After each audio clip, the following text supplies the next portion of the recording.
آیت اللہ طیب جزائری فرماتے ہیں کہ میں ایک دفعہ ایک تبلیغ کے سفر کی خاطر میں کہیں کینیڈا جا رہا تھا، تو راستے میں پیرس سے ہوتا ہوا تو ایک رات میری وہاں تھی، میں جب پہنچا تو پتہ چلا کہ اگلی فلائٹ اگلے دن ہے۔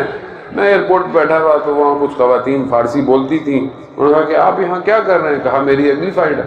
کہا یہ تو فلائٹ اس ایئرپورٹ پہ نہیں ہے، یہ تو دوسرا ہے اور ایئرپورٹ بہت دور ہے، اور انہوں نے آپ کے ساتھ آپ کو بتانا چاہیے تھا، اور ابھی تو رات ہے، فلائٹ صبح ہے۔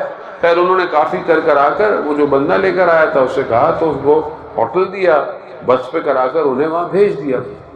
اب دوسرے دن صبح یہ تھا کہ وہ شخص آئے جو فارسی بھی بولتا ہے، فرینچ بھی بولتا ہے، ان کو لے کے جائے۔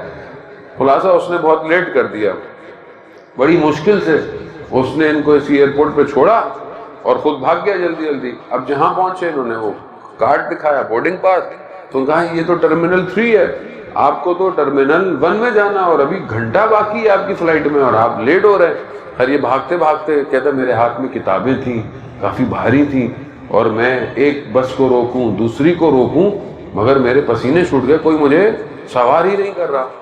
کہا ایسے میں نے بی بی سے توسل کیا، کہا بی بی میں آپ کے فرزند ہی کے لیے مجالس پڑھنے جا رہا ہوں، لوگ انتظار کر رہے ہیں۔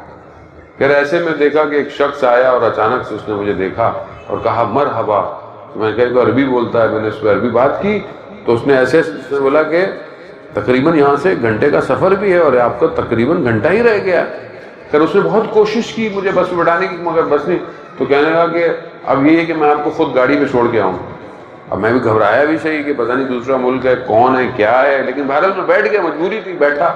پھر میں نے اسے پوچھا تمہیں عربی کہاں سے آتی ہے؟ تو کہا میں بہرحال میں فوج میں ہوتا ہوں یہاں۔ میں نے کہتا میں اور گھبرا گیا، میں نے کہا یہ کہیں اور ہی نہ لے جائے مجھے۔ تو کہا نہیں میں اردن میں تھا، مجھے عربی آتی۔ تو خلاصہ خیر مجھے بہت تیزی سے وہ لے گیا، وہاں جا کر اس نے مجھے چھوڑا۔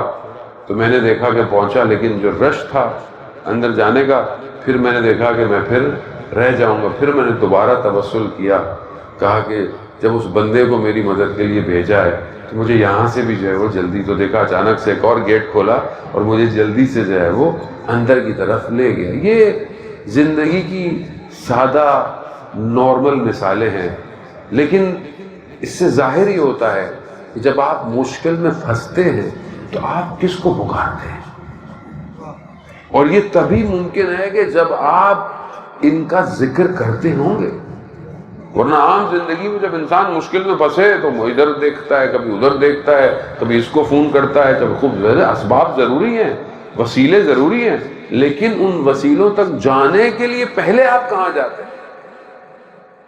تو جو خدا پر توکل کرتا ہے خدا اس کے لیے راستے خود کھولتا ہے۔